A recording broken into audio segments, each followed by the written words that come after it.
बिस्मिल्लाहिर्रहमानिर्रहीम। बेटा आज हमारा 23वां लेक्चर है 10th क्लास का और हम आज पढ़ने जा रहे हैं दो टॉपिक्स के हवाले से, एक development and structure of seed और दूसरा सीड जर्मिनेशन। सीड क्या होता है?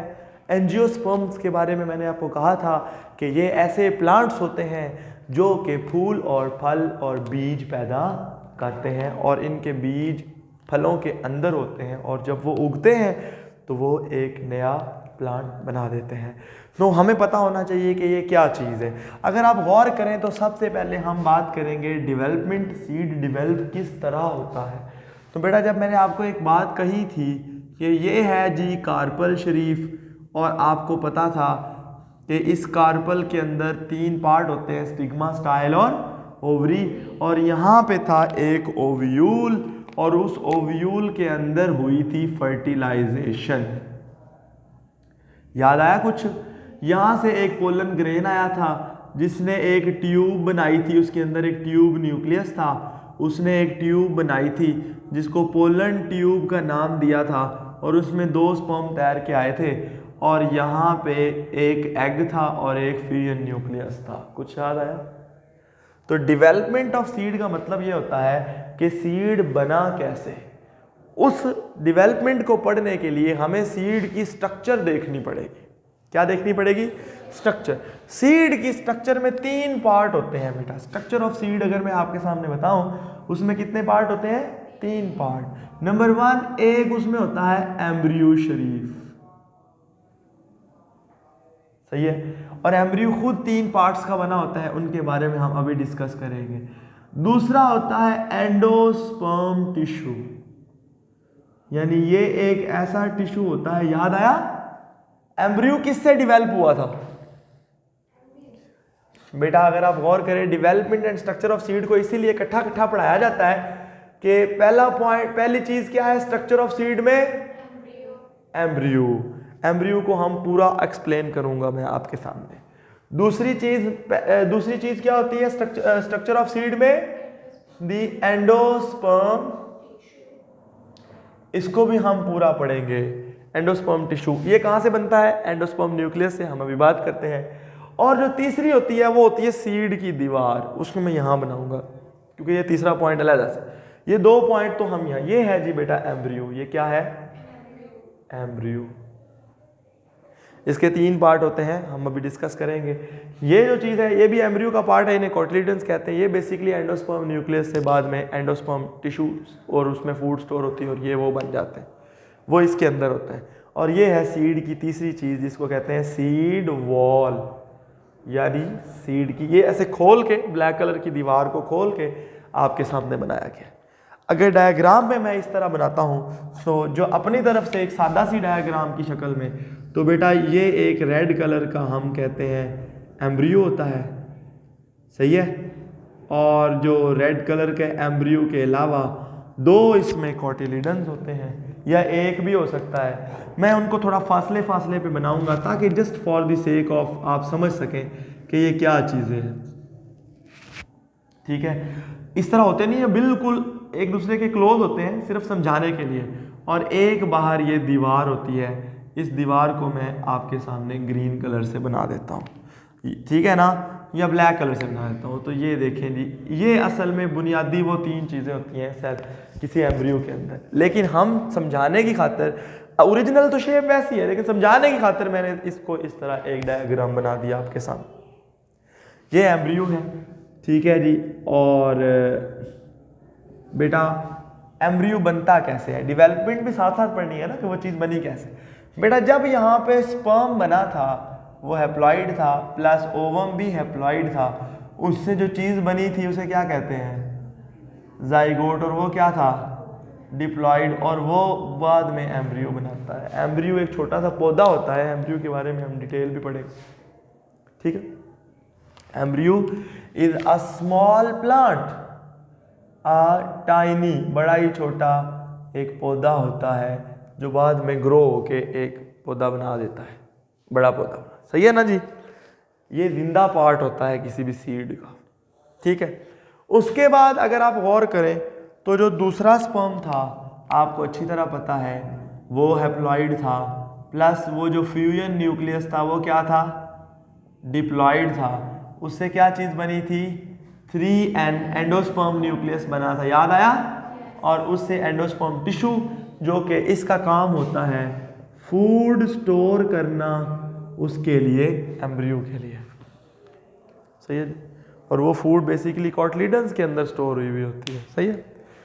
अच्छा जी, तीसरी चीज़ अगर हम बात करें बेटा, तो ये जो दीवार है, ये जो ब्लैक कलर की बनाई है, ये एम्ब्रियो की तीसरी चीज़ होती है। इसको मैं यहाँ ज़रा साइड पे बनाने लगा हूँ। इसको हम कहते हैं टेस्टा या फिर सीड कोट भी कहते हैं। क्या कहते हैं बेटा, सीड कोट या टेस्टा। तो ये मैंने सीड वॉल यानी सीड कोट बनाया है, ये मैंने एम्ब्रियो बनाया है, ये क्या है, कोटिलीडन। और ये एक ऐसा दरख्त है जिसके अंदर 2 कोटिलीडन है, एक ऐसा बीज है। कुछ बीजों में एक भी होता है, जैसे गंदम में एक ही कोटिलीडन होता है, चावल में भी एक ही कोटिलीडन होता है, मकई में भी एक ही कोटिलीडन होता है, लेकिन चने में 2 होते हैं, बादाम में 2 होते हैं। समझ रहे हैं ना बात को। ये सारी चीज़ें आपको लग गई पता। अब बेटा इस सीड की दीवार की एक साइड पे ना एक रफ सा एरिया होता है, स्मूथ नहीं होता। अगर आप कोई बीज कल लेके आएंगे तो आपको मैं दिखाएंगे भी। तो वो एक रफ सा एरिया जो सीड की दीवार पे होता है ना, फर्ज किया वो ये है, यानी हम कहेंगे इसको हम कहते हैं हाइलम। क्या कहते हैं, what is hilum, a small rough area on the seed coat.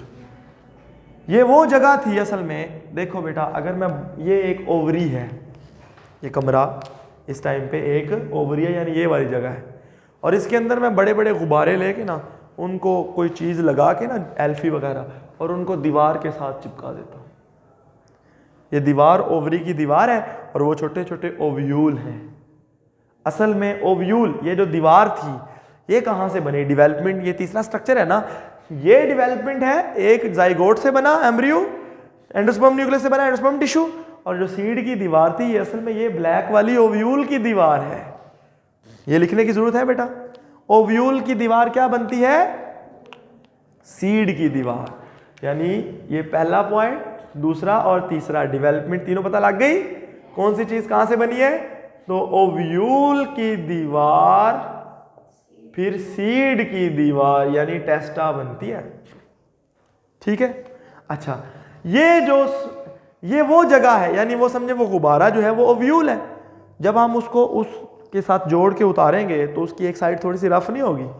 ये वो जगह थी जहां से ये ओव्यूल ओवरी के साथ अटैच हुआ था। यानी इस सूरत हाल में ये जो हाइलम मैंने बनाया है ये वाली जगह है। समझ गए जी बात को, यानी जहां से वो जुड़ा हुआ था वो जगह है। सिंपल सी बात है, जुड़ा हुआ था किसी दौर में, आप तो नहीं है ना। उसकी साइड के ऊपर उस हाइलम की एक छोटा सा सुराख होता है, जिसको मैं फर्ज किया आपके, बड़ा छोटा सा होता है ये, मैंने ये बना दिया। इस छोटे से सुराख को माइक्रोपाइल कहते हैं। क्या कहते हैं बेटा, माइक्रोपाइल। ये बेटा हम कहेंगे small opening on the side of hilum, hilum की एक साइड पे। ये बेटा ये वो जगह है जहां से ये ट्यूब अंदर नहीं एंटर हुई थी, ये वो जगह होती है, छोटा सा सुराख। माइक्रोपाइल पता लग गया, हाइलम भी पता लग गया, तीनों चीजें भी सीड की पता लग गई, सीड का स्ट्रक्चर भी समझ आ गया और सीड की डेवलपमेंट भी है, कहाँ से कौन सी चीज बनी है सीड के ऊपर, जो चीजें हैं, तीनों चीजों की ओरिजिन भी बता दी मैंने आपको, ये डेवलपमेंट थी। अब बेटा ये सीड उगता है, ये ग्रो करता है। इधर देखिए, इसे कहते हैं सीड जर्मिनेशन, सीड का उगना, यानी the process in which the embryo, ये डेफिनेशन ये होगी, this is the process in which embryo develops, grows and develops into a seedling. Seedling कहते हैं जो बीज से, इधर देखो बेटा, ना देना पड़ो, इधर देखो, बीज से जो छोटा सा पौधा नहीं पैदा होता, जैसे बीज लगाते हैं तो कुछ छोटा सा पौधा उगता है, उसे हम सीडलिंग कहते हैं। क्या कहते हैं, सीडलिंग। सही है। तो ऐसा प्रोसेस जिसमें सीड जो है वो सीडलिंग बन जाए, embryo develops into the seedling, that process is called germination. एक बस बात मैं आपको थोड़ी सी बतानी भूल गया, वो जरा आप वापस आइएगा एक बार इधर। एम्ब्रियो की स्ट्रक्चर मैं यहाँ पे साइड करके बनाता हूँ, ठीक है, वो मुझे भूल गई थी, मैंने कहा भी था मैं बताऊंगा बाद में डिटेल में, लेकिन मुझे भूल गई। ये है बेटा एम्ब्रियो, मैंने आपके सामने बनाया था, फर्ज किया ये है एम्ब्रियो। इतना बड़ा होता नहीं है लेकिन आप समझ ही गए होंगे, हैं, सही है। एम्ब्रियो के ऊपर 3 पार्ट होते हैं, 2 एम्ब्रियो के कोटिलिडन, यानी ये एम्ब्रियो में कितनी चीजें होती हैं, 3 चीजें। नंबर 1, अच्छा ये एम्ब्रियो के कोटिलिडन, फर्ज किया ये एक है और ये दूसरा है। बेटा मैं सिर्फ समझाने के लिए इतना बड़ा इसको बनाया, इतना है नहीं, सही है ना। ये आप बार बार इस बात को कंफ्यूज ना कीजिएगा कि ये आपने दरमियान में क्या बना दिया था, सही है। ये देखिए, सही है। अच्छा 2 तो कोटिलिडन हो गए। एम्ब्रियो के अंदर कितनी चीजें होती हैं, 3, 2 कोटिलिडन, ये एक चीज हो गई, ये एक भी हो सकता है कोटिलिडन, 2 जरूरी नहीं। फिर एक होता है बेटा रेडिकल, एम्ब्रियो का वो पॉइंट, यानी क्या है, रेडिकल, ये वो एम्ब्रियो का पॉइंट होता है, the part of embryo which develops into root, जो जड़ बनाएगा, क्या बनाएगा, तो ये इसे रेडिकल कहते हैं, ठीक है। और जो ऊपर वाला हिस्सा होता है ये वाला, ये वो पॉइंट है जहां से क्या निकलना है, शूट, तो इसको क्या कहते हैं, प्लूम्यूल। ये तीसरा पार्ट होता है plumule, the part of the embryo which will develop into the shoot. यानी ये समझे कि अब मेरे इस पॉइंट से शूट निकलनी है और मेरे इस पॉइंट से रूट निकलनी है, तो वो रेडिकल है और ये प्लूम्यूल है, क्या है। अच्छा अब जब ये निकल आएंगी, सही है, तो उसका नाम हम और देंगे, वो अभी मैं आपको बताता हूं, एपिकॉटल और हाइपोकॉटल, वो मैं आपको बताता हूं। बेटा जब ये एम्ब्रियो उगेगा तो ऑब्वियसली यहां से शूट बनेगी। मैं ग्रीन इसलिए बना रहा हूं कि शूट ग्रीन होती है, ठीक है। ये प्लूम्यूल से स्टेम उगता है ना, शूट उगती है, और रेडिकल से क्या बनता है, रूट। तो जो एम्ब्रियो, समझ रहे हैं ना बेटा, एम्ब्रियो की जो कोटिलिडन्स होते हैं ना, इनकी अटैचमेंट से ऊपर का जो हिस्सा होता है उसे क्या कहते हैं, एपिकॉटल, और जो नीचे का हिस्सा होता है उसे क्या कहते हैं, हाइपोकॉटल। आप क्या कहेंगे, द एम्ब्रियोनिक स्टेम, जब सीड उगेगा, जब नहीं उगा हुआ तब उसके ऊपर कोई एपिकॉटल और हाइपोकॉटल शरीफ, जब उग जाएगा तो embryonic stem above the point of attachment of cotyledons is called epicotyl, and the embryonic stem below the, आप समझे कि मेरे यहां पे एक गुब्बारा लगा हुआ है और इधर एक गुब्बारा लगा हुआ है और मैं एक एम्ब्रियो, ठीक है।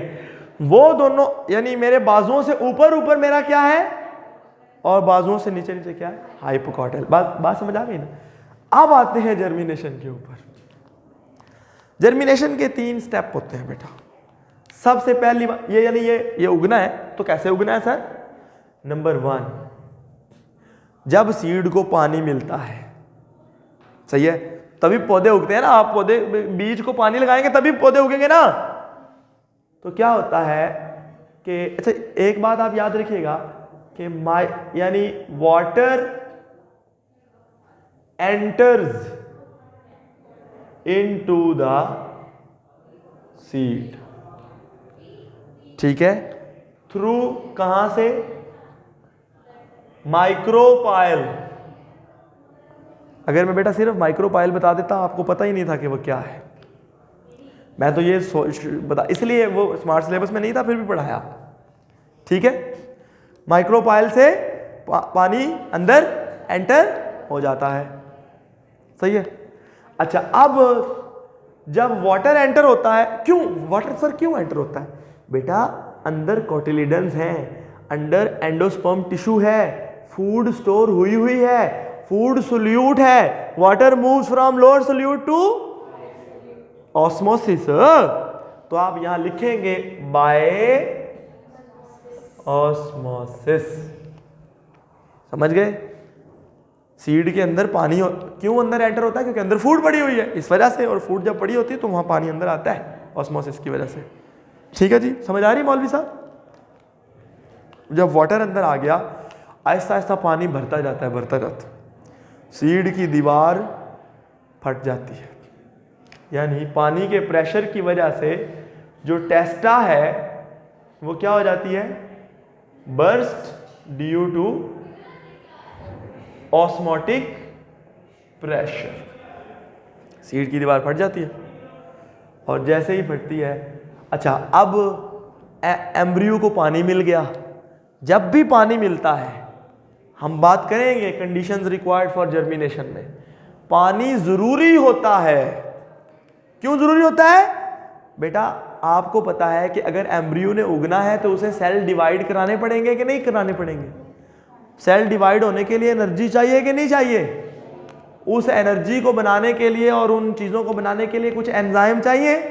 वो एंजाइम की एक्टिवेशन पानी की प्रेजेंस में होगी, पानी के बगैर वो एंजाइम काम। तो इसका मतलब ये हुआ कि फूड को तोड़ के उससे एनर्जी बनाएगा एम्ब्रियो, तभी उगेगा। तो वो एनर्जी बनाने के लिए पानी जरूरी है। तो वो जब पानी एम्ब्रियो को मिलेगा, एम्ब्रियो की एनर्जी भी मिलना शुरू हो जाएगी और सेल्स ग्रो कर जाएंगे। समझ आ गई बात की? जब सेल्स, इसी कॉन्सेप्ट को ज़हन में रख के लोगों ने एक नया कॉन्सेप्ट, वो एक नई टेक्निक है लाइफोलाइजेशन, मैं आपको बताऊंगा। किसी चीज़ के अंदर से पानी ख़त्म ही कर देते हैं, खुश्क कर देते हैं, वो सेल्स प्रिजर्व हो जाते हैं। बैक्टीरिया को 1-2 साल तक प्रिजर्व किया जा सकता है, सिर्फ पानी उनके अंदर से सारा निकाल के। उसका एक प्रोसेस है जिसे लाइफोलाइजेशन कहते हैं। एक दफ़ा मैंने एक वो लिए थे, एक ऐसी, वो से क्या कहते हैं बेटा, ये फ्रूट वो नहीं होते छोटे छोटे जो पापड़ से मिलते हैं, वो उनको दूध में डाल के खाते हैं, उसी तरह के। समझ आ गई ना बात की? जिस तरह मतलब मुख्तलिफ फ्लेवर्स में वो आते हैं। उसमें मैंने एक खरीदे थे, फ्लेक्स टाइप जो होते हैं, कॉर्न फ्लेक्स भी होते हैं, उनमें से मैंने एक खरीदे थे, और उनके अंदर बाकायदा फ्रूट्स को उनका पानी निकाल के ना लाइफोलाइज करके उसमें डाला हुआ था। तो आप समझ जाएंगे कि पानी किसी, ये एम्ब्रियो के अंदर से जब पानी नहीं होता तो एम्ब्रियो सीड के अंदर आराम से पड़ा होता है, जैसे ही पानी मिलता है वो एक्टिवेट हो जाता है। तो अब एम्ब्रियो डिवेल्प हो जाता है, एम्ब्रियो डिवेल्प्स या ग्रोज इनटू सीडलिंग। लेकिन ये दो तरह की इसमें चीज़ें होती हैं। वो क्या होती हैं बेटा? अब फर्ज क्या ये है, मिट्टी, ये ज़मीन है, मिट्टी है, इसमें आपने एक एम्ब्रियो को लगाया, सीड को लगाया, ये सीड था। अब होता ये है कि दीवार तो फट गई, ये देखें ना, ये फर्ज किया सीड की दीवार थी, ब्लैक से बनानी चाहिए थी, ये टेस्टा है, सही है जी, उसके अंदर ये एम्ब्रियो है, सही है, और मैं रेड से ही बना देता हूँ, ये 2 कोटिलिडन है। कोटिलिडन को कोई और कलर देना चाहिए था, लेकिन चलो टाइम कम है, सही है। अच्छा, अब पहला स्टेप क्या हुआ? टेस्टा बर्स्ट, सही है, और एम्ब्रियो साहब वो ये हैं, और कोटिलिडन्स को मैं दे ही देता हूं कोई और कलर, ब्लू कलर, ये देखें आप, सही है। अब 2 ऑप्शन है, या तो एपिकोटल बड़ा होगा या फिर हाइपोकोटल बड़ा होगा। दोनों बड़े होते हैं, लेकिन एक की स्पीड दूसरे की स्पीड से ज्यादा होती है। समझ गए ना बात को? तो मुझे एक बात बताएं बेटा, एपिकोटल अगर बड़ा हो, एपिकोटल अगर बड़ा हो तो कोटिलिडन्स जमीन में ही रहेंगे कि बाहर आएंगे? जमीन में ही रहेंगे, सिर्फ एपिकोटल बाहर आएगा। यानी ये आप समझें तो ये हुआ, सही है, और ये मैंने अब एम्ब्रियो ग्रीन कलर का बना दिया, और कोटिलिडन्स दोनों के दोनों किधर रह गए? जमीन में। और जो हाइपोकोटल साहब थे वो क्या हुए? वो थोड़े से वो थोड़े बड़े हुए, सही, लेकिन वो थोड़े बड़े, उन्होंने जड़ बनानी है बाद में। अगर आप गौर करें अब, या ज़रूरी नहीं है कि वो जड़ भी बनाएं, जड़ इससे नीचे भी बन सकती है। तो ये बाहर आके ऐसे हुक सी बनाता है, आपको पता है, और फिर यहाँ पे 2 छोटे छोटे पत्ते बनना शुरू हो जाते हैं, और फिर आहिस्ता आहिस्ता ये हुक हो जाती है, क्या हो जाती है, सीधी। हुक आहिस्ता आहिस्ता क्या हो जाती है, सीधी। और जब हुक सीधी हो जाती है बेटा, तो वो आप ये समझें कि अभी थोड़ी सी ऐसे है, ठीक है ना, ये दोनों पत्ते, और भी आहिस्ता आहिस्ता चीज़ें, और रूट जो है वो बिल्कुल नीचे। जैसे जैसे हुक सीधी होती है, ये कोटिलीडन्स के अंदर चूँकि फूड स्टोर हुई भी होती है, कोटिलीडन्स ख़त्म हो जाते हैं क्योंकि इनकी सारी फूड इस्तेमाल हो चुकी होती है। अब जो पौधा एक आपके सामने बन जाता है, और लाइक दिस, और सारा कुछ, और ये उसकी रूट सिस्टम है, और ये इसका जो ऐसी जर्मिनेशन जिसमें एपिकोटल बड़ा हो, यानी ये कौन सी जर्मिनेशन है, इसे कहते हैं हाइपोजियल जर्मिनेशन। क्या कहते हैं बेटा, इसमें क्या होता है, एपिकोटल बड़ा होता है और हुक बनाता है, और वही जमीन से बाहर आता है, और कोटिलीडन जमीन के अंदर ही रहते हैं। इसकी एक दूसरी टाइप की भी है, फर्ज किया, वो अब मैं जल्दी जल्दी बता दूं, ये है, ठीक है जी। इसके अब आपको पता है, मैं पहले वाला स्टेप दोनों नहीं बनाता, ठीक है। हाइपोकोटल बड़ा कर लेते हैं। जब हाइपोकोटल बड़ा होगा ना बेटा, तो मैंने ब्लू से हाइपोकोटल बनाया था, सही है। हाइपोकोटल बड़ा होगा तो वो बाहर आएगा, हाइपोकोटल बाहर आएगा, और दोनों कोटिलीडन्स यहाँ हैं, और एपिकोटल थोड़ा सा बड़ा हुआ है। तो इसमें हुक किसकी बनी है, हुक किसकी बनी है, उसमें हुक किसकी बनी थी, देखो ब्लू कलर का हाइपोकोटल है और ग्रीन कलर का एपिकोटल है। उसमें हुक बनी थी एपिकोटल की, जर्मिनेशन थी हाइपोजियल, और इसमें हुक बनी है हाइपोकोटल की। कोटिलीडन दोनों जमीन से बाहर आ गए हैं, और उनके ऊपर जो पत्ते छत्ते हैं वो सारे इस तरह, और हुक बनी है उसकी, आहिस्ता आहिस्ता हुक हो जाएगी सीधी, और कोटिलीडन जमीन से गिर जाएंगे, कोटिलीडन यहाँ से गिर जाएंगे, क्योंकि फूड उनकी इस्तेमाल हो चुकी होगी। मैंने एक स्टेप दरमियान में मिस कर दिया, ठीक है। तो ऐसी जर्मिनेशन को हम कहते हैं एपीजियल जर्मिनेशन। क्या कहते हैं, शॉर्ट क्वेश्चन आता है, what is the difference between hypogeal and epigeal germination. बेटा आप सोचो कि अगर आपको हाइपोकोटल और एपिकोटल ना पता होते, अगर आपको माइक्रोपाइल और टेस्टा का ना पता होता, तो कैसे आप ये वाला टॉपिक पढ़ते। जाइए